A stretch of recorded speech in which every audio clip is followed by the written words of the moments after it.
సదాశివసమారంభాం శంకరాచార్యమధ్యమాం అస్మదాచార్యపర్యంతాం వందే గురుపరంపరాం. హరి ఓం శ్రీ గురుభ్యో నమః. హరి ఓం. మనం తైత్రీయోపనిషత్తులో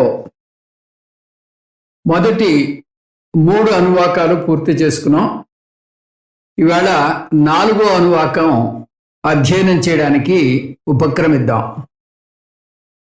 యశ్చందసా మృషభో విశ్వరూపః ఛందోభ్యోద్యమృతా సంబభూవ సమేంద్రో మేధయా స్పృణోతు అమృతస్య దేవధారణో భూయాసం శరీరం మే విచర్షణం జిహ్వా మే మధుమత్తమా కర్ణాభ్యాం భూరి విశ్రువం బ్రహ్మణ కోశోసి మేధయా పిహితః శ్రుతం మే గోపాయ ఆవహంతి వితన్వానాం కుర్వాణా క్షీరమాత్మనః వాసాగుంసి మమ గావశ్చ అన్నపానే చ సర్వదా తతో మే శ్రియమావహ లోమసాం పశుభిః సహ స్వాహా ఆమాయంతు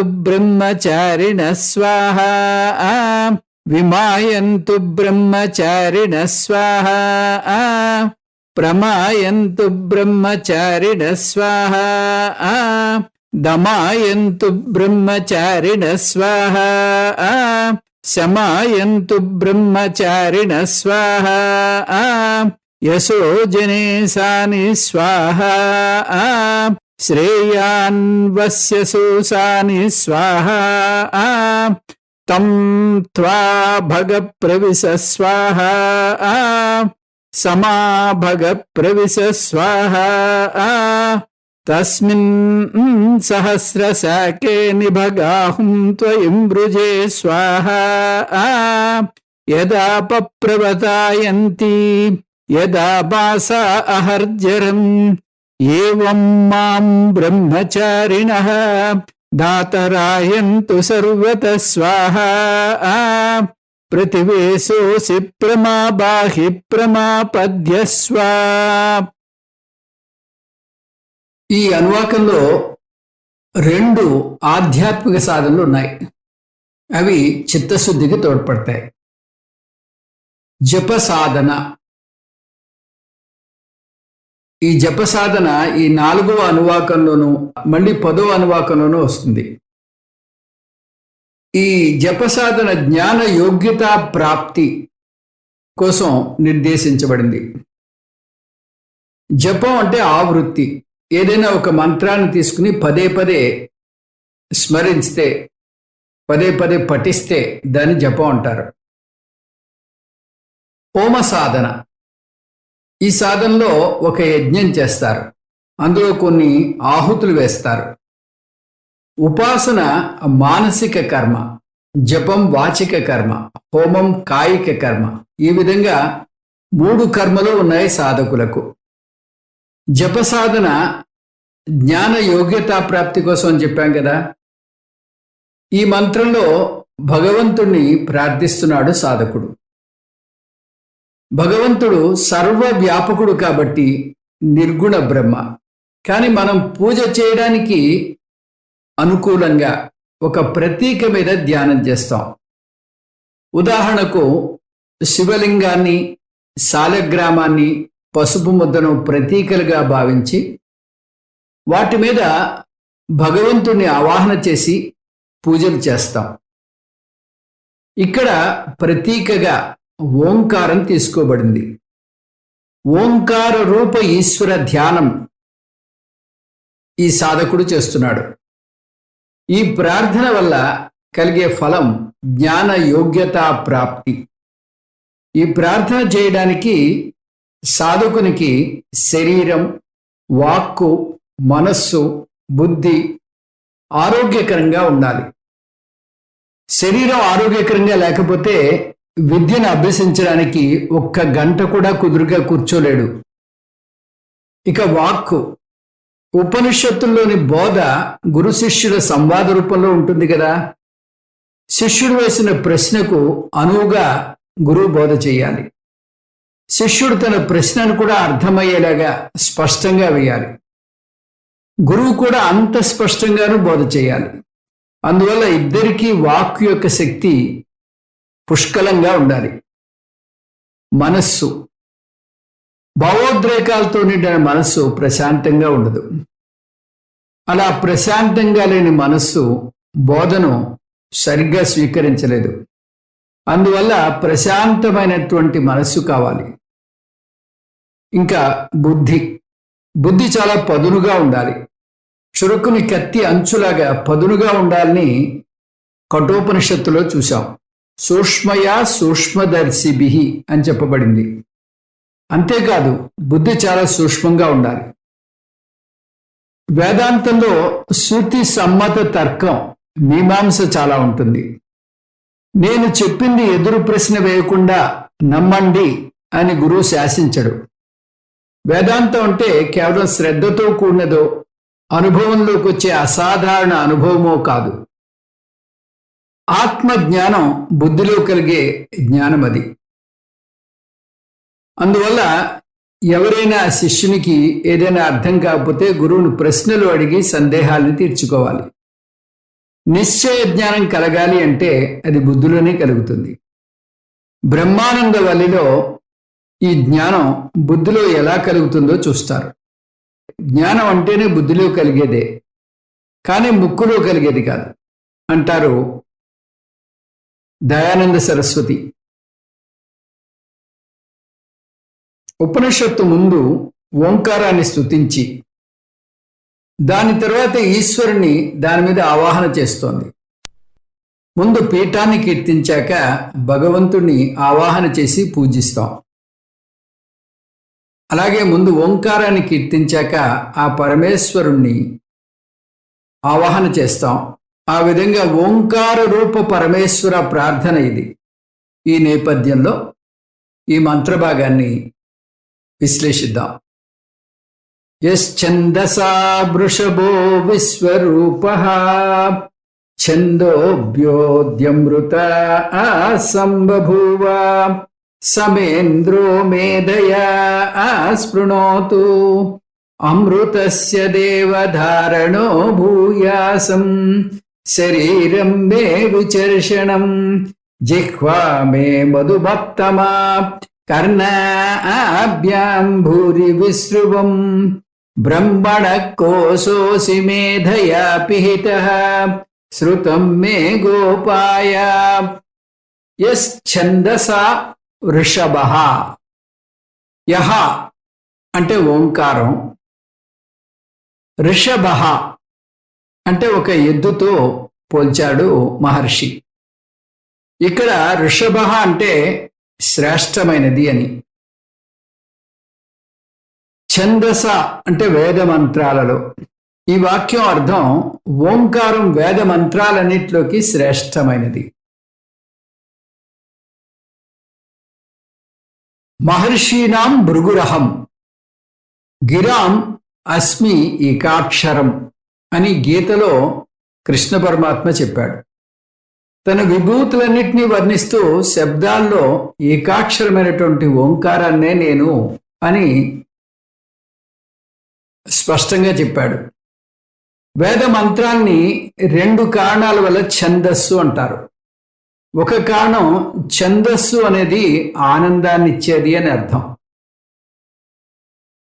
వేదాలను అధ్యయనం చేస్తే ఆనందం కలుగుతుంది. ఇంకొక అర్థం రక్షించేది అని. వేద మంత్రాలు మనని సంసారం నుంచి రక్షిస్తాయి. మననాత్ త్రాయతే ఇతి మంత్రః. ఒకసారి బ్రహ్మదేవునికి వేదం సారం తెలుసుకోవాలని అనిపించింది. దానికోసం ఆయన తపస్సు చేశాడు. వేద సారం ఎలా వచ్చిందనేది అనేక దశలుగా భిన్న ఉపనిషత్తుల్లో చూస్తాం. కానీ అన్నింట్లో చివరిగా వచ్చే సారం ఓంకారం. గాయత్రి మంత్రంలోని 3 పాదాలు 3 వేదాల యొక్క సారం. ఋగ్వేదంలో తత్సవితుర్వరేణ్యం ఋగ్వేద సారం. భర్గో దేవస్య ధీమహి యజుర్వేద సారం. ధియో యోనః ప్రచోదయాత్ సామవేద సారం. కానీ కలియుగంలో మానవాళికి గాయత్రి మంత్రం చదివేంత తీరిక కూడా లేదు. ఒక్కొక్క పాదాన్ని ఒక్కొక్క వ్యాహృతిగా తగ్గించాడు బ్రహ్మదేవుడు. మొదటి వాక్యాన్ని తత్సవితుర్వరేణ్యాన్ని భూహు వ్యాకృతిగా, రెండో పాదాన్ని భర్గో దేవస్య ధీమహి ని భువ వ్యాకృతిగా, మూడవ పాదాన్ని అంటే ధియో యోనః ప్రచోదయాత్ సువహ వ్యాహృతిగా కుదించాడు బ్రహ్మదేవుడు. లౌకిక విషయాల కోసం పరుగులు తీస్తున్నటువంటి మనుషులకు దీనికి కూడా సమయం ఉండదని వారి కోసం వ్యాహృతుల్ని ఏకాక్షరాలుగా కుదించాడు బ్రహ్మ. భూహుని ఆ అక్షరంగా, భువహాని ఊ అక్షరంగా, సువహాని అక్షరంగా కుదించాడు బ్రహ్మదేవుడు. ఈ 3 అక్షరాల కలయికే ఓంకారం. అకార ఉకార మకారాల కలయికే ఓంకారం. అంటే ఋగ్వేద సారం తత్సవితుర్వరేణ్యం భూహు వ్యాహృతి అకారం, భువః వ్యాహృతి ఉకారం, సువహ వ్యాహృతి మకారం. ఆ విధంగా ఓంకారం మొత్తం వేదాల సారమైంది. ఛందోభ్య అమృతాత్, అమృతమైన శాశ్వతమైనటువంటి వేదాల నుంచి అది సంబభూవ, అది ఓంకారంగా ఉద్భవించింది. సహ ఇంద్రః, ఇంద్ర శబ్దం అంటే రాజైనటువంటి ఇంద్రుడు కాదు. వేదాల్లో ఇంద్ర అంటే ఈశ్వరుడు అని, పరమేశ్వరుడు. సో సాక్షాత్తుగా ఈ ఓంకారాన్ని ఆ పరమేశ్వరుడిగా భావన చేయాలి. స్పృణోతు మా, ఆ పరమేశ్వరుడు నాకు బలాన్ని శక్తిని ప్రసాదించుగాక, నేను జ్ఞాన యోగ్యత ప్రాప్తిని పొందుగాక, ఈ కింది అర్హతలను ఇచ్చుగాక. మేధయ, మేధాశక్తిని ప్రసాదించుగాక. మేధాశక్తి అంటే గ్రహణ ధారణ శక్తి. గ్రహణ శక్తి అంటే నేర్చుకునే విద్యను సరిగ్గా గ్రహించేటటువంటి శక్తి. ధారణ శక్తి అంటే ఆ నేర్చుకున్నటువంటి విద్యను అర్థం చేసుకుని బుద్ధిలో 10 కాలాల పాటు పదిలంగా నిలబెట్టుకునేటటువంటి శక్తి. మంచి శిష్యుడికి ఈ 2 శక్తులు అవసరం, ఉండాలి కూడా. అప్పుడు ఈ శ్రేష్టమైన జ్ఞానాన్ని జీర్ణించుకోగలుగుతాడు ఆ సాధకుడు.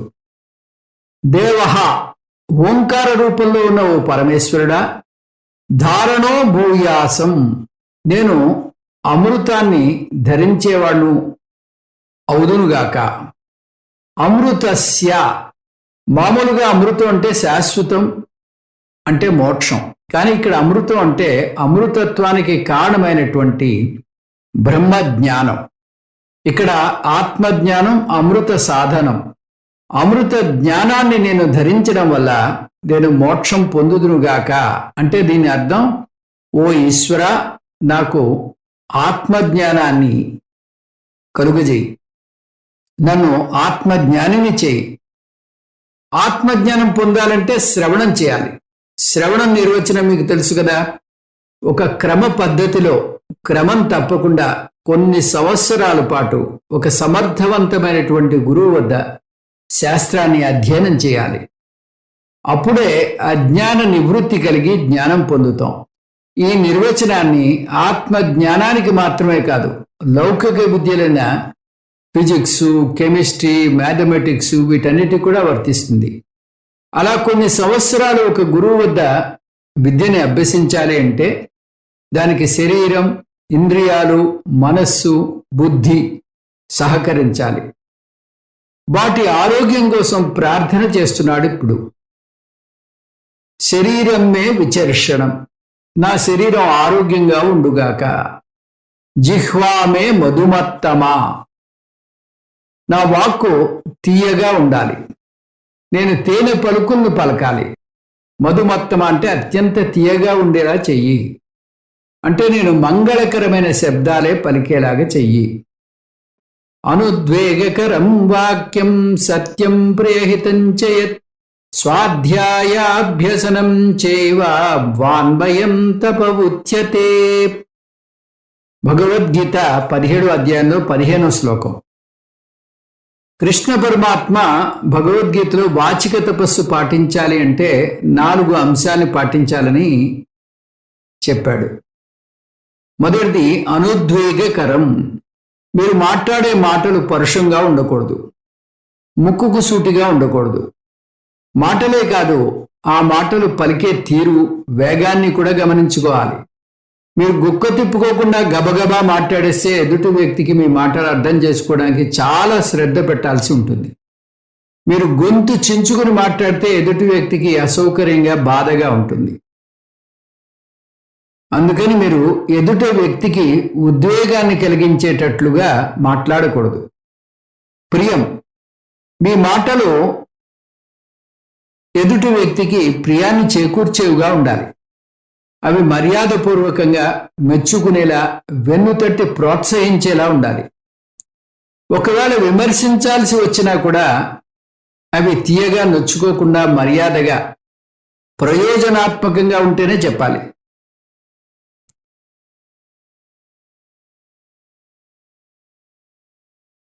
సత్యం, ఎదుటివాడిని విమర్శించకూడదన్నామని అసత్యం చెప్పకూడదు, సత్యం పలకాలి. హితం, మీరు మాట్లాడే మాటలు ఇటు మీకు అటు వినేవారికి కూడా మేలు కలిగించేవిగా ఉండాలి. మాటలు తీయగా ఉన్నాయో లేదో మీకు ఎలా తెలుస్తుందనే సందేహం రావచ్చు. దానికి ఒకటే గుర్తు, మీ మాటలు ఎదుటివారికి నచ్చకపోతే మిమ్మల్ని వాళ్ళు అవాయిడ్ చేస్తూ ఉంటారు. వారే మీ దరిదాపులో ఉండకుండా మీ నుంచి తప్పించుకుని పారిపోతూ ఉంటారు. కర్ణాభ్యాం భూరి విశ్రువం, నా చెవులు ఆరోగ్యకరంగా ఉండుగాక.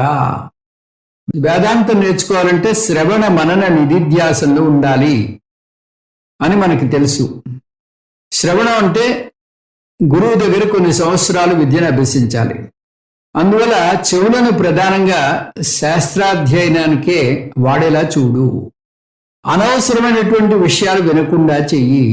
అలా వేదాంత శ్రవణం చేయడానికి కూడా పెట్టి పుట్టాలి.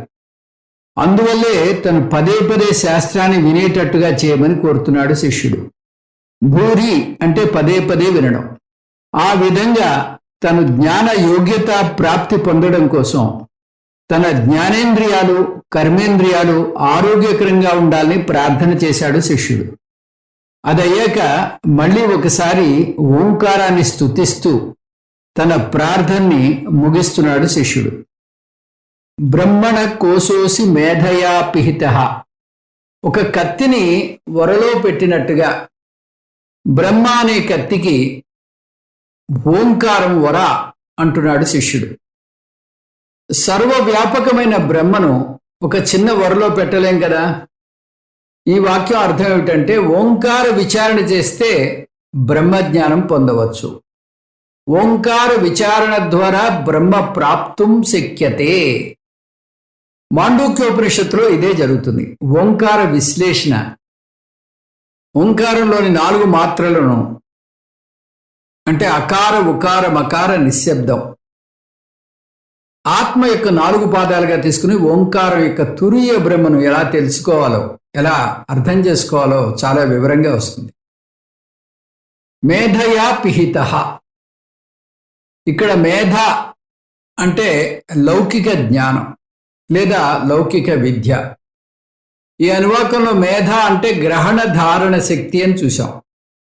ఈ గ్రహణ ధారణ శక్తి ఇది కప్పబడిపోయింది, అజ్ఞానం చేత కప్పబడిపోయింది. కాబట్టి బాహ్యంగా నేను పరుగులు తీయడం వల్ల ఈ బ్రహ్మ, ఈ ఆత్మ నాకు తెలియకుండా పోతోంది.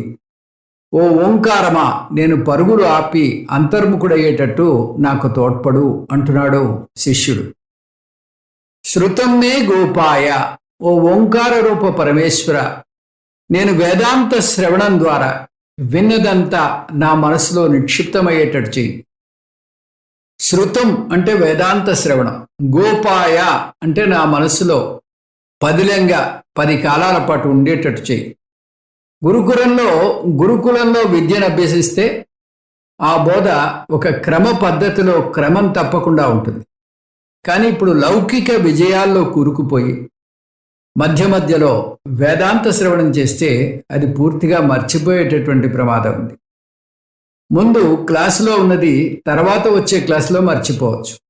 అందువల్ల నేను నేర్చుకున్న విద్యను మర్చిపోకుండా ఉండేలా చేయమని ప్రార్థన చేస్తున్నాడు శిష్యుడు.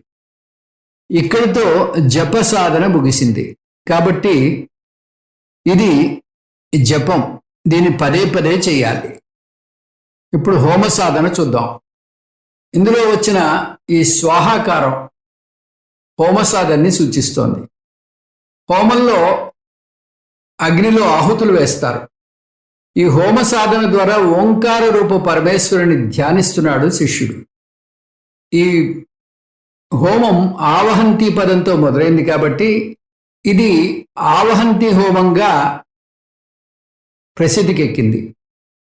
ఈ రోజుల్లో కూడా ఈ హోమాన్ని చేస్తున్నారు. ఈ ఆవహంతి హోమం ఇక్కడ మొదలై ఈ అనువాకం చివరి దాకా సాగుతుంది. ఈ హోమం ద్వారా సాధకుడు 4 అంశాల్ని కోరుతున్నాడు. 1 ధన ప్రాప్తి, ఐశ్వర్యం ధనం కోరుకుంటున్నాడు. 2 చిత్తశుద్ధి ప్రాప్తి, చిత్తశుద్ధి కలగాలి అని కోరుకుంటున్నాడు. చిత్తశుద్ధి అంటే మనస్సు స్వచ్ఛంగా ఉండడం. చిత్తశుద్ధి అంతిమ లక్ష్యం కాదు. చిత్తశుద్ధి జ్ఞాన యోగ్యత ప్రాప్తిని ఇస్తుంది. మీరు తినే కంచాన్ని శుభ్రంగా కడుక్కుంటారు కదా, ఎందుకు? తర్వాత దానిలో తినేందుకు వీలుగా. అదే మాదిరిగా మీరు జ్ఞానాన్ని అందుకునే ముందు, ఆత్మజ్ఞానాన్ని అందుకునే ముందు చిత్తశుద్ధి చాలా ముఖ్యం. ఇది జ్ఞాన యోగ్యత ప్రాప్తినిస్తుంది. జ్ఞాన ప్రాప్తి, చిత్తశుద్ధి పొందాక జ్ఞానాన్ని పొందాలి, గురువు ద్వారా జ్ఞానాన్ని పొందాలి అనుకుంటున్నాడు శిష్యుడు. శిష్య ప్రాప్తి, గురువు ద్వారా జ్ఞానాన్ని నేర్చుకున్న తర్వాత దాన్ని మళ్ళీ 10 మందికి పంచాలి. తను మళ్ళీ శిష్యుల్ని ఏర్పరచుకుని దాన్ని ఇంకా ప్రచారం చేయాలి. అన్ని దానాల్లోకి విద్యాదానం శ్రేష్టమైనటువంటి దానం. మంత్రంలో ఇదే వరుస రాదు. ధనప్రాప్తి, కర్మయోగాన్ని పాటించడానికి ధనం కావాలి. కర్మయోగం ఒక సాధకుడు చేసి తీరాల్సిన మొట్టమొదటి సాధన. కర్మయోగం అంటే సరైన కర్మ ప్లస్ సరైన దృక్పథం. సరైన కర్మ సాత్విక కర్మ ప్లస్ పంచమహాయజ్ఞాలు. సరైన దృక్పథం ఈశ్వరార్పణ బుద్ధి ప్లస్ ఈశ్వర ప్రసాద బుద్ధి. అందువల్ల కర్మయోగంలో పంచమహాయజ్ఞాలు చేయాలి. అవి దైవయజ్ఞం, ఋషియజ్ఞం, పితృయజ్ఞం, మనుష్యయజ్ఞం, భూతయజ్ఞం. ఈ యజ్ఞాలన్నింటిలోనూ సాధకుడు తిరిగి తీసుకునేదానికన్నా ఇచ్చేది ఎక్కువగా ఉంటుంది. సాధకుడు సమాజానికి సేవ చేయాలంటే దానికి సరిపడా ఐశ్వర్యం ఉండాలి. అందువల్ల శాస్త్రం ధనం ధర్మార్థం అంటుంది. ధనాన్ని కోరికలు తీర్చుకోవడానికి వాడకూడదు. ధనం సంపాదించడం వల్ల కొన్ని సుఖాలు కలుగుతాయి, కానీ అవే అంతిమ లక్ష్యంగా భావించకూడదు. చిత్తశుద్ధి ప్రాప్తి, పంచమహాయజ్ఞాలు చేసి గృహస్థాశ్రమాన్ని ధర్మబద్ధంగా నడిపితే కర్మయోగం వల్ల చిత్తశుద్ధిని పొందుతారు. అంటే జ్ఞాన యోగ్యత ప్రాప్తిని పొందుతాడు. జ్ఞాన యోగ్యత పొందాలి అంటే సాధన చతుష్టయ సంపన్నుడై ఉండాలి. సాధన చతుష్టయ సంపత్తి అంటే వివేకం, వైరాగ్యం, ముముక్షుత్వం, సమాధి షట్క సంపత్తి.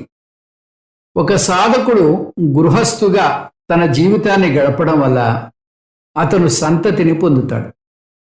కానీ అదే అతని అంతిమ లక్ష్యంగా ఉండకూడదు. సంతతి పొందడం అనేది అవాంతర ఫలం అంటారు. ఈ అవాంతర ఫలం వల్ల తన వంశాభివృద్ధి జరుగుతుంది. ఈ విధంగా తన వంశ పరంపరని పెంపొందిస్తాడు. కానీ అతని ముఖ్య ఫలం వేదాంత జ్ఞానం. వేదాంత జ్ఞానం పొందాలనే తపన అతనికి వచ్చిందంటే అతని మనస్సు శుద్ధి పొందింది అని అర్థం. జ్ఞాన ప్రాప్తి. చిత్తశుద్ధి పొందగానే సరిపోదు, అది జ్ఞాన యోగ్యత ప్రాప్తిని కలుగజేయాలి, కానీ జ్ఞాన ప్రాప్తిని కాదు. చిత్తశుద్ధి పొందగానే సరిపోదు, అది జ్ఞాన యోగ్యత ప్రాప్తిని కలుగజేస్తుంది, జ్ఞానాన్ని మాత్రం ఇవ్వదు. దానికి ఒక సమర్థవంతుడైనటువంటి గురువు కావాలి. అందువల్ల సాధకుడు తనకు జ్ఞాన ప్రాప్తి కలిగేలా దీవించమని భగవంతుడు కోరుతున్నాడు. తనకి శ్రోత్రియ బ్రహ్మనిష్ఠుడైనటువంటి గురువుని ప్రసాదించమని ఆ భగవంతుడిని వేడుకుంటున్నాడు. శిష్య ప్రాప్తి. తను పొందినటువంటి ఆత్మజ్ఞానం నలుగురికి పంచితేనే తన జన్మ ధన్యమైనట్టు. తను నలుగురికి విద్యను పంచితే విద్యార్థులు తను వెతుక్కుంటూ రావాలి.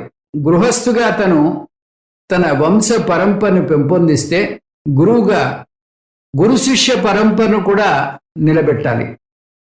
తతోమే శ్రియమావహ. దాని తర్వాత లక్ష్మీదేవిని నా ఇంటికి రాగాక అని కోరుతున్నాడు శిష్యుడు. అంటే నాకు ఐశ్వర్యం కలుగుగాక అని అర్థం. తతః అంటే దాని తర్వాత. దాని తర్వాత అంటే దేని తర్వాత? వేద మంత్రాల్లో ఏ ఒక్క పదాన్ని తేలిగ్గా తీసుకోకూడదు. ప్రతి పదానికి లోతైన అర్థం ఉంటుంది. శంకర భగవత్పాదులు ఈ తతః అనే పదానికి అర్థం మేధా నిర్వర్తనాత్ పరం అని ఇచ్చారు. మేధను తీసుకువచ్చిన తర్వాత అంటే ధర్మశాస్త్రం నేర్చుకున్నాక డబ్బు సంపాదించాలి అని అర్థం. ధనం అనేది రెండు వైపులా పదును ఉన్న కత్తి. అందువల్ల ధనాన్ని సద్వినియోగం చేస్తే అది ఆధ్యాత్మిక ఉన్నతికి తోడ్పడుతుంది. అదే ధనాన్ని దుర్వినియోగం చేస్తే అది ఆధ్యాత్మిక పతనానికి దారితీస్తుంది. అందువల్లనే ధనాన్ని మంచి సేవకుడు, చెడ్డ యజమాని అంటారు. అటువంటి ధనాన్ని సేవకునిగా మన చెప్పు చేతల్లో పెట్టుకోవాలా, దాన్ని యజమాన్ని చేసి అది ఆడించినట్లుగా మనం ఆడాలా? ధనాన్ని మనం చెప్పు చేతల్లో పెట్టుకోవాలి అంటే ముందు మనం ధర్మశాస్త్ర జ్ఞానం కలిగి ఉండాలి. అంటే నైతిక విలువలు, పుణ్యం, పాపం, ధర్మబద్ధమైనటువంటి జీవనం గురించి మనకు చాలా స్పష్టమైన జ్ఞానం ఉండాలి. ఈ జ్ఞానాన్ని ధర్మశాస్త్రం ద్వారానే పొందగలుగుతాం. ఈ జ్ఞానాన్ని ధర్మశాస్త్రం ద్వారానే పొందగలుగుతాం. ఈ ధర్మశాస్త్రంలో అనేక విధి నిషేధాలు ఉంటాయి. ఏది చేయకూడదు, ఏది చేయాలి అనే సంకట స్థితి ఏర్పడినప్పుడు ధర్మశాస్త్రం దానికి సరైన పరిష్కార మార్గాన్ని సూచిస్తుంది. ఎంత ధనం సంపాదించాలి, ఎంత ధనం దానం చేయాలి అనే విషయాలు అందులో చాలా వివరంగా ఉంటాయి. ఈ గురువు తన ఇంట్లోని శిష్యులను పెట్టుకుని తనే వారికి అన్నపానాదులు అమర్చి వారి ఆరోగ్యం చక్కగా ఉండేటట్టు ప్రాణాయామ ఆసనాలు చెప్తూ అవసరమైతే చికిత్స చేస్తూ వారికి విద్య నేర్పాలి. దీనికి చాలా ధనం కావాలి. అందుకని ధన ప్రాప్తి గురించి అడుగుతున్నాడు. లక్ష్మీదేవిని రమ్మని ప్రార్థిస్తున్నాడు. కానీ లక్ష్మీదేవి ఒంటరిగా రమ్మని కోరటం లేదు. ఆమెతో పాటు ఐశ్వర్యాన్ని తీసుకురావాలి. అది 10 కాలాల పాటు నిలుపుకోగలగాలి. ఇందులో 3 దశలు ఉన్నాయి. ధనం సంపాదించడం, విస్తరింపజేయడం, 10 కాలాలు నిలుపుకోవడం. ఈ నేపథ్యంలో ఈ మంత్ర భాగాన్ని చూద్దాం. ఆవహంతి వితన్వానా కుర్వాణా చిరమాత్మనః వాసాగుంసి మమ గావశ్చ అన్నపానే చ సర్వదా. తతో మే శ్రియమావహ లోమసాం పశుభిః సహ స్వాహ.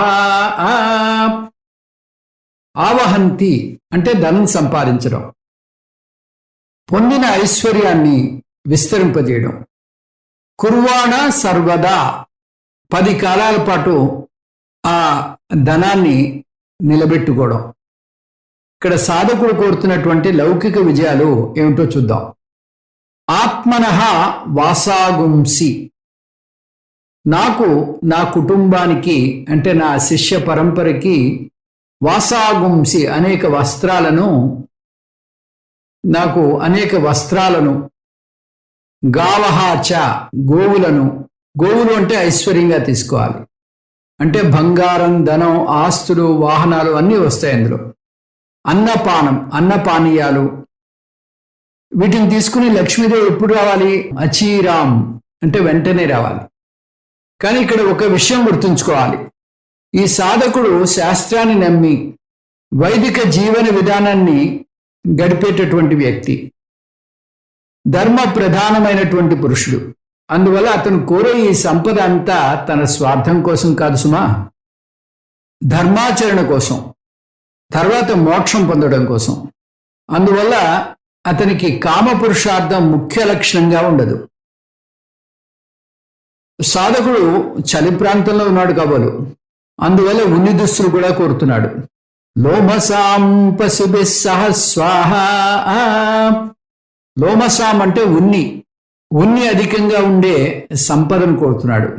అంటే గొర్రెలతో కూడినటువంటి సంపాదన, గొర్రెలతో కూడినటువంటి సంపద. ఒక్క ముక్కలో చెప్పాలంటే నేను ఐశ్వర్యవంతుణ్ణి అవునుగాక, ఒక్క ముక్కలో చెప్పాలంటే నేను ఐశ్వర్యవంతుణ్ణి అవుదునుగాక. దీన్ని బట్టి ఒక విషయం మనకి బాగా స్పష్టంగా తెలుస్తోంది. శాస్త్రం ఎన్నడూ ధన సంపాదనని కించపరచలేదు. కానీ చాలామంది వైదిక సంప్రదాయంలో ఉన్నవారు ధనార్జన్ను విమర్శిస్తారు.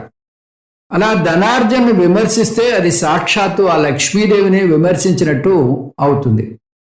మన శాస్త్రం ధనం బాగా సంపాదించాలి, కానీ దాన్ని ధర్మబద్ధంగా ఖర్చు పెట్టాలి అంటుంది. ధనం ధర్మార్థం అంటుంది. ధనం లేకుండా పెద్ద ఆశ్రమాలు నడపలేరు, ఆలయాల్లో పూజాధికాలు నిర్వర్తించలేరు, వేద పాఠశాలల్లో విద్యను బోధించలేరు. 4 ఆశ్రమ ధర్మాల్లో 3 సంపాదన ఉండదు. బ్రహ్మచర్యంలో, వానప్రస్థంలో, సన్యాసంలో సంపాదన ఉండదు. వారు వారి జీవనం కోసం గృహస్థుల మీదే ఆధారపడి ఉండాలి. గృహస్థు బాగా ధనం సంపాదించాలి, కానీ దాన్ని ఈ 3తోనూ పంచుకోవాలి. అందువల్ల శాస్త్రం ధనం సంపాదిస్తే తప్పు పట్టకూడదు, కానీ స్వార్థంగా ప్రవర్తించి దాన ధర్మాలు చేయకపోతే మాత్రం విమర్శిస్తుంది. అలా చెప్పగలగడానికి మనకు ఆధారం ఈ మంత్రమే. బాగా సంపాదించి కర్మయోగాన్ని పాటిస్తే చిత్తశుద్ధికి దారితీయాలి. చిత్తశుద్ధి వల్ల జ్ఞానాన్ని పొందడానికి ఆస్కారం ఏర్పడుతుంది. జ్ఞానం పొందాక తను తిరిగి మళ్ళీ బోధించగలుగుతాడు.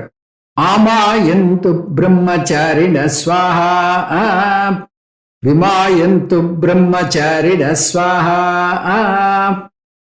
ప్రమాయంతు బ్రహ్మచారిణ స్వాహ, దమాయంతు బ్రహ్మచారిణ స్వాహ, శమాయంతు బ్రహ్మచారిణ స్వాహ, యశోజనేశాని స్వాహ, శ్రేయాన్ వస్యశోసాని స్వాహ, తం త్వా భగ ప్రవిశాని స్వాహ, సమాభగ ప్రవిశ స్వాహ, తస్మిన్ సహస్రశాకే నిభగాహుం త్వయిం మృజే స్వాహ. ఈ మంత్రంలో శిష్యుడు తనకు శిష్య ప్రాప్తి కలగాలని ప్రార్థిస్తున్నాడు. అంటే శిష్యుడు ఇంకా విద్య నేర్చుకుంటున్నాడు, కానీ తను ఉత్తరోత్తర గురువు అవుతాడు. గురువు అయిన తర్వాత తనకు చాలామంది శిష్యులు కావాలి. ముందు ముందు తను గురువుగా ఉండేటప్పుడు తనకు అనేక మంది శిష్యులు కావాలి అంటూ ఈ ప్రార్థన జరుగుతుంది. భవిష్యత్తులో గురువు అవుతాడు కాబట్టి దేశం నలుమూల నుంచి శిష్యులు తను వెతుక్కుంటూ రావాలని ప్రార్థిస్తున్నాడు. ముందే చూసినట్టుగా ఈ ప్రార్థన కీర్తి కోసమో శిష్యుల నుంచి ధనం సంపాదించడం కోసమో కాదు. ఇది ఋషి రుణం తీర్చుకోవడం కోసం. అతను బోధ చేయాలి. ఆమాయంతు బ్రహ్మచారిణ స్వాహ, ఆమాయంతు బ్రహ్మచారిణ, మా ఆయంతు బ్రహ్మచారిణ. ఆ అనేది మాని విడగొట్టి ఆయంతు అని పెట్టుకోవాలి. ఆయంతు అంటే నా దగ్గరకు రావాలి అని. ఆ అనే ఉపసర్గని విడిగా క్రియాపదంతో కలిపి ఆయంతు అని అన్వయించాలి. మా ఆయంతు బ్రహ్మచారిణ. ఈ శిష్యుడికి శాస్త్రం కొన్ని నియమాలు విధించింది. అతను సుఖాలకు లోను కాకూడదు, బాహ్య విషయాల్లో అతిగా మునిగిపోకూడదు, శరీర సౌందర్యం మీద అతి శ్రద్ధ చూపకూడదు. అలా శరీర సౌందర్యంలో మునిగిపోతే సూక్ష్మ శరీరాన్ని మర్చిపోతాడు. బ్రహ్మచారి తన అంతరంగంలో వైదిక విద్యను నిలుపుకోవాలి. వ్రతం చరతి ఇది బ్రహ్మచారి. వేదార్థాన్ని నేర్చుకున్న వ్యక్తి బ్రహ్మచారి. బ్రహ్మచారి అంటే పెళ్లి కాని వ్యక్తి అని కాదు. బ్రహ్మార్థాన్ని, బ్రహ్మ యొక్క నిజమైనటువంటి అర్థాన్ని స్వీకరించి దాన్ని సుప్త చేతనంలో నిలబెట్టుకునేవాడు. విద్యను అభ్యసించే బ్రహ్మచారి వివాహం చేసుకోడు. అందువల్ల రాను రాను తాను ప్రాథమిక లక్ష్యార్థం బ్రహ్మచారి అంటే విద్యను అభ్యసించే బ్రహ్మచారి పెళ్లి చేసుకోడు. విద్యను అభ్యసించే కాలంలో బ్రహ్మచారి వివాహం చేసుకోడు. అందుకని బ్రహ్మచారి అంటే పెళ్లి కాని వ్యక్తి అనే అర్థం స్థిరపడిపోయింది. స్వాహ ఈ మంత్రం చదువుతూ బ్రహ్మచారి అగ్నిలో ఆహుతులు వేయాలి. విమాయంతు బ్రహ్మచారిణ స్వాహ. వి అంటే విభిన్నమైనటువంటి విషయాల మీద ఆసక్తి కలిగినటువంటి విద్యార్థి. తన దగ్గరికి అనేక మంది విద్యార్థులు రావాలని కోరాడు కదా. ఎటువంటి విద్యార్థులు రావాలో కూడా స్పష్టంగా చెప్తున్నాడు. వివిధ కామనావంత మా ఆయంతు. శిష్యులకు భిన్న శాస్త్రాల మీద ఆసక్తి ఉంటేనే గురువు వాటిని బోధించడానికి వీలు ఉంటుంది. శాస్త్రం అంటే ప్రధానంగా ఉపనిషత్తులు, భగవద్గీత వచ్చిన శాస్త్రంలో ఇంకా తర్కశాస్త్రము, మీమాంస శాస్త్రము, వ్యాకరణ శాస్త్రము, ఇంకా ధనుర్విద్య ఇట్లా చాలా ఉన్నాయి. ఆ గురువు గారి దగ్గరికి అనేక మంది శిష్యులు వస్తారు. అందులో రాజులు కూడా వస్తారు. ఆ రాజులకి ఈయన ఈ ధనుర్విద్య నేర్పాలి, ఆ యుద్ధ విద్యను కూడా నేర్పాలి, దానికి సంబంధించినటువంటి రాజనీతిని నేర్పాలి. ఇవన్నీ నేర్చుకున్నాడు. నేర్చుకున్నవి మళ్ళీ పాఠం చెప్పకపోతే అవి కనుమరుగైపోతాయి. అందుకని రకరకాలైనటువంటి అభిరుచులు కలిగినటువంటి విద్యార్థులు నా దగ్గరికి రాగాక అని కోరుతున్నాడు. ప్రమాయంతు బ్రహ్మచారిణ స్వాహ. ప్ర అంటే ప్రజ్ఞావంత. ప్రజ్ఞావంతులైనటువంటి విద్యార్థులు నా దగ్గరికి రాగాక అంటే ఇంటెలిజెంట్ స్టూడెంట్స్. ఇప్పుడు ఐఐటి స్టూడెంట్స్ ఉన్నారనుకోండి, వాళ్ళు చాలా తెలివితేటలతో ఉంటారు. వాళ్ళకి పాఠం చెప్పాలంటే గురువుకి ఎంతో మేధాశక్తి, ఎంతో నేర్పు, ఎంతో నాలెడ్జి ఉండాలి. అలాగా ఈ గురువు ఎంతో లోతుగా అధ్యయనం చేశాడు కాబట్టి చాలా తెలివైనటువంటి ప్రజ్ఞ కలిగినటువంటి విద్యార్థులు నా దగ్గరికి రావాలి.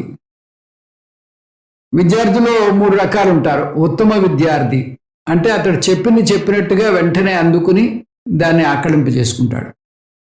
కర్పూరంలాగా. కర్పూరం ఇది ఆ నిప్పు తగలగానే టక్కుమని అంటుకుంటుంది. ఇతని కర్పూర బుద్ధి. ఇంకా మధ్యమ విద్యార్థి, అతనికి అర్థం కావడానికి కొంత సమయం పడుతుంది, కానీ అర్థమైన తర్వాత అది నిలబడుతుంది. బొగ్గులాగా. బొగ్గు అంటుకోవడానికి టైం పడుతుంది, అంటుకున్న తర్వాత అది నిలబడుతుంది. ఇంకా అధమ విద్యార్థి అతను అరటిబోదులాగా అది కాలదు, పైగా ఆ నిప్పును ఆర్పేస్తుంది.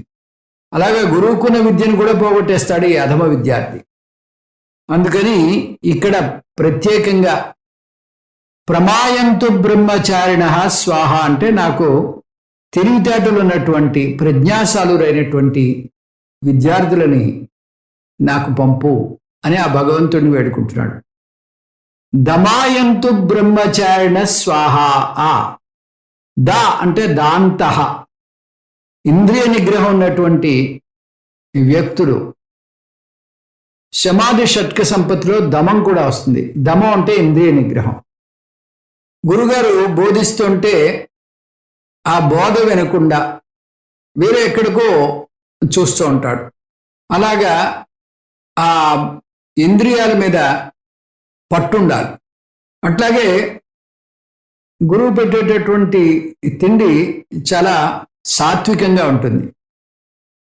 అదే బయట తినే తిండిలో కారాలు ఇట్లాగా మసాలాలు ఇవన్నీ ఎక్కువ ఉంటాయి. ఇవేమీ ఉండవు గురుకులంలో. కాబట్టి ఆ ఇంద్రియ నిగ్రహం బాగా ఉంటేనే అక్కడ నిలదొక్కుంటారు.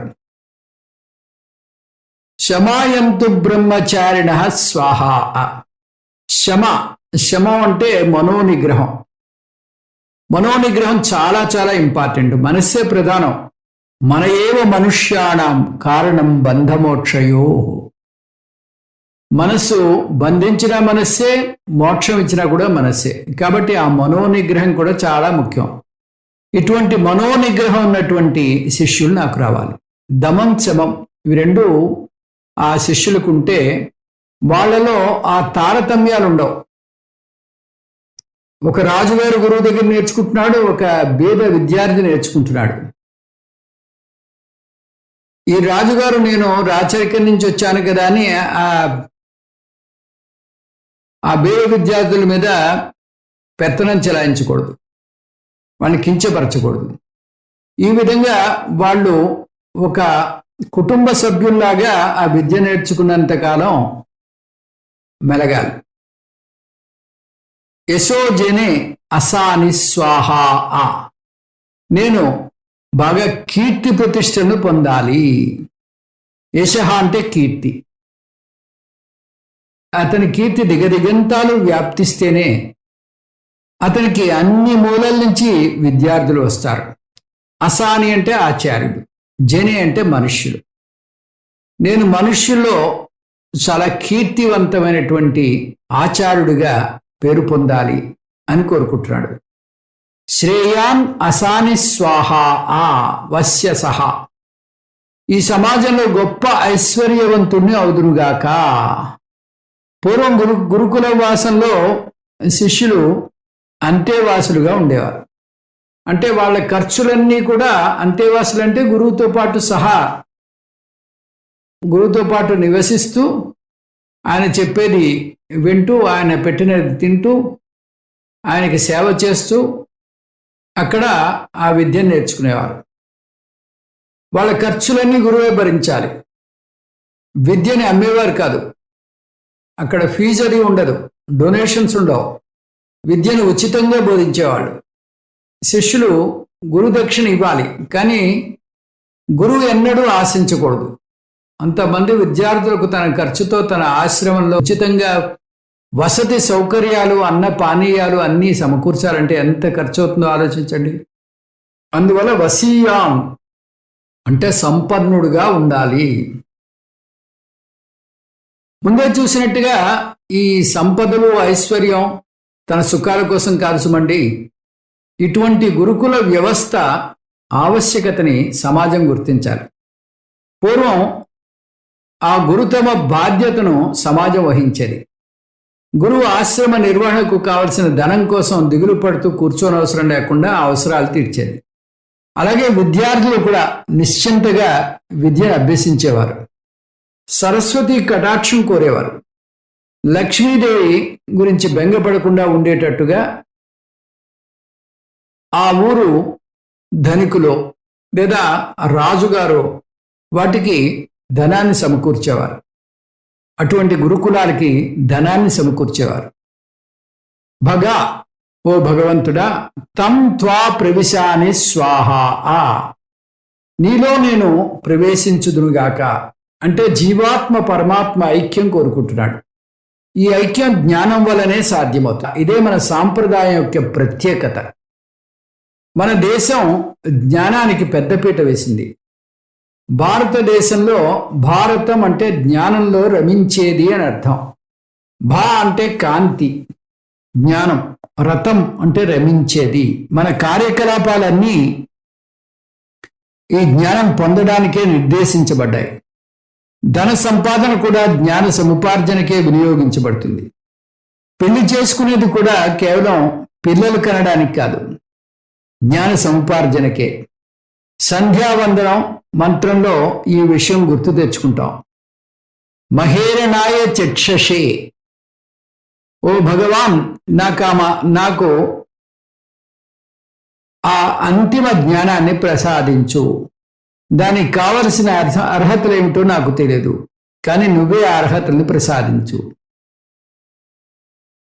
ఉషతీరివ మాతరః తస్మా అరంగమామవః యస్య క్షయాయ జిన్వథ అపోజనయధాచనః.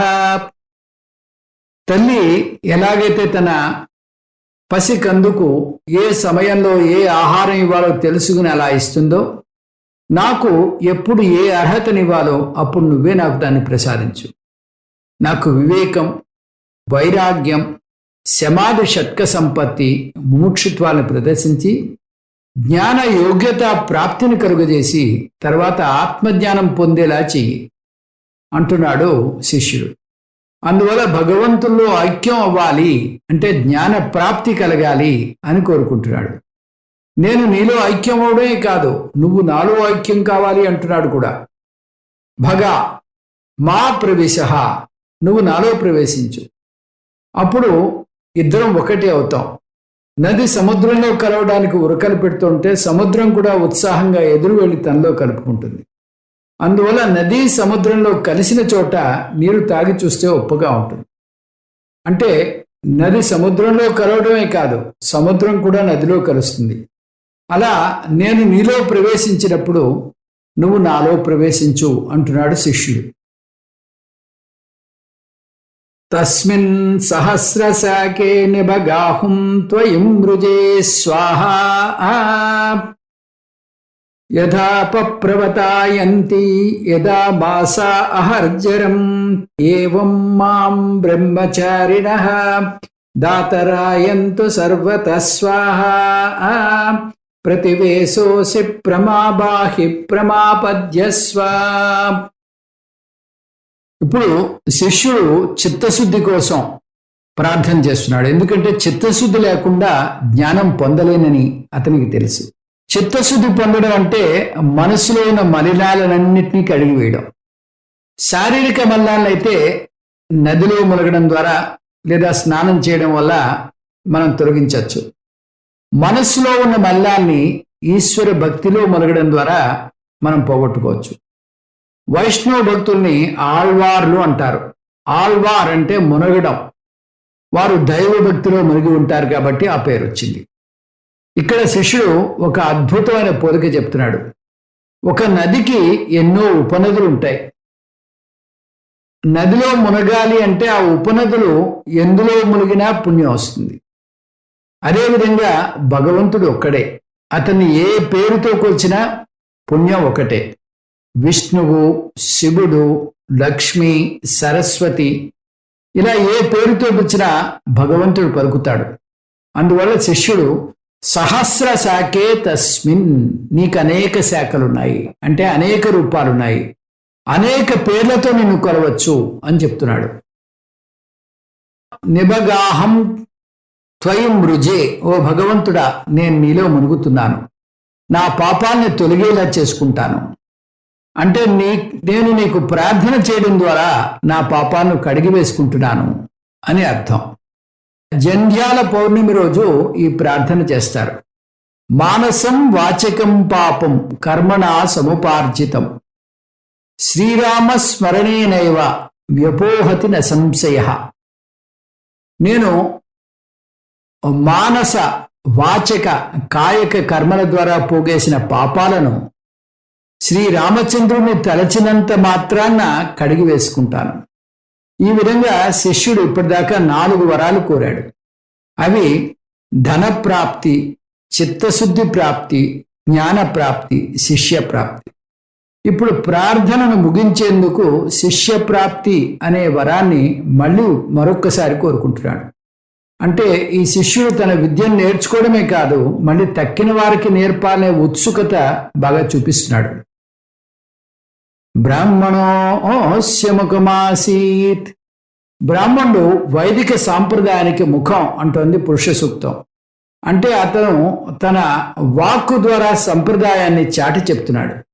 అంటే అతను కర్మ బ్రాహ్మణుడుగా పేరు పొందాలని ఆశిస్తున్నాడు. విద్యార్థులు ఎలా రావాలిట? యథా ఆప ప్రవత యంతి. ప్రవత అంటే పల్లం. నీరు పల్లం వైపుకు సహజంగా ప్రవహించినట్టుగా ఈ విద్యార్థులందరూ నా వైపు అంటే నా దిశగా రావాలి. యథా మాస అహర్జరం. నెలలు కొత్త సంవత్సరంలో కలిసిపోవడానికి పరుగులు తీసినట్టుగా మాసాహ అంటే నెలలు, అహర్జరహ అంటే సంవత్సరం. కన్ను మూసి తెరిచేలోపు నెలలు కరిగిపోతున్నాయంటాం. ఏవం బ్రహ్మచారిణః మాం ఆయంతు. ఈ విధంగా ఈ శిష్యుడు నా దగ్గరికి వచ్చుగాక. సర్వతః అన్ని దిక్కుల నుంచి. దాతః హే భగవంతుడా, హే ఈశ్వర, హే కర్మఫల దాత. ఏ జీవికి ఎప్పుడు ఎక్కడ ఏ కర్మఫలాన్ని ప్రసాదించాలో ఆ జీవికి అప్పుడు అతనికి తగ్గ కర్మఫలాన్ని ఇస్తావు. అదే మాదిరిగా నాకు ఈ రకమైనటువంటి కోరికను తీర్చు. ప్రతివేశ అసి. నువ్వు వసతి గృహంలా ఉన్నావు. దీన్ని మనకు సూచనగా తీసుకోవచ్చు. మనం కూడా జ్ఞాన మార్గానికి వచ్చి జ్ఞానం పొందడానికి చేసే ప్రయత్నంలో ఉత్సాహం సనగిలిన, బుద్ధి మందగిలిన, మనం భక్తిలో మునిగితే అది మనను ముందుకు తోస్తుంది. ఏ విషయంలోనైనా విజయం సాధించాలంటే పురుష ప్రయత్నం ఉండాలి, నిజమే. కానీ అదొక్కటే చాలదు, దైవ కృప కూడా తోడవ్వాలి.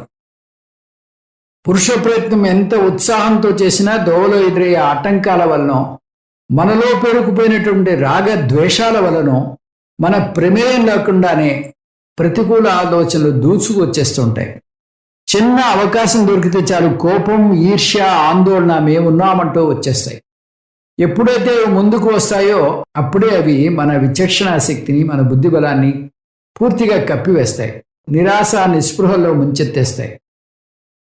అందుకని నేను కొంచెం ఏమరపాటుతో నీ యొక్క భక్తితో కొనసాగాలి. మా ప్రభాహి, నిన్ను నువ్వు ప్రకాశింపజేసుకో. ఓ దేవా, నా వంతు ప్రయత్నం నేను చేస్తాను, నీ వంతు సాయం కూడా నువ్వు చేయాలి. నేను అలసిపోయాను, నువ్వే నాకు చేయూతనివ్వాలి అంటున్నాడు. మా ప్రపద్యస్వ, నా వైపు నువ్వు అడుగులు వేయి. ఇంతవరకు నేను ప్రయాణం చేసి వచ్చాను, ఇప్పుడు నువ్వు రావాలి. దీన్ని అక్షరాలా తీసుకోకూడదు.